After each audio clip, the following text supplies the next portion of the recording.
One of the top emails we've received to the WCCO newsroom is people wanting to understand or at least get the word out on this, Project 2025. Maybe you've heard about it, especially as the presidential election race heats up.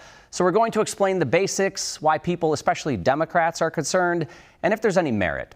Project 2025 is an extensive, multi-pronged, 900-plus page initiative organized by the conservative group, the Heritage Foundation. It's basically a blueprint for how they believe the country should be run going forward, specifically with a Republican president in power. Now, some of its authors were members of former President Donald Trump's administration. It has 4 pillars, but 2 stand out in particular. The first is a policy guide for the next presidential administration, which overhauls the federal government and expands presidential power. There's also a playbook of actions to be taken within the first 180 days in office. The changes and policies range from conservative ideas you've likely heard of in previous campaigns to radical new ones, such as refunding the wall at the Mexico border, dismantling the Department of Education and Department of Homeland Security, more strict limits on abortion, specifically the pill mifepristone, and a reduction of efforts and policies to limit climate change. It goes much deeper than this and enacts what some might consider extremely far-right policies, even more than what Mr. Trump has campaigned on. Now, we want to bring in our Esme Murphy. She's researching Project 2025 for WCCO. And Esme, first, what has Mr. Trump actually said about this? Well, he said something just a few days ago. This is hot off the press. On July 5th, he said, "I know nothing about Project 2025. I have no idea who is behind it. I disagree with some of these things they're saying, and some of the things they're saying are absolutely ridiculous and abysmal.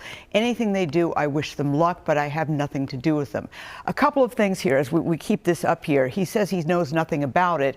He also is saying, though, that he disagrees with it and he doesn't know who's behind it. As you mentioned, Jeff, a couple of the people who are in charge of drafting this are former members of his administration. If not members, they're allies of him, of course. And despite that, President Biden's campaign continues to connect Trump to this project. Yes, they do. And I counted 4 separate press releases in the past 2 days from the Biden campaign mentioning Project 2025.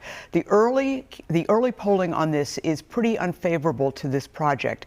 And clearly the former president, is trying to distance himself with it.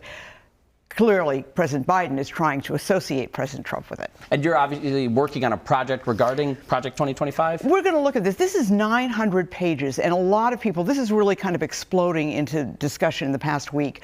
A lot of people have a lot of questions. There are some issues here, including positions on gay rights that are extremely controversial. We're going to break down what exactly it is, what exactly Trump's position is on it, and also what it would take for these things to become law. One hint, much of this would require a conservative president and a Republican Senate and a Republican House.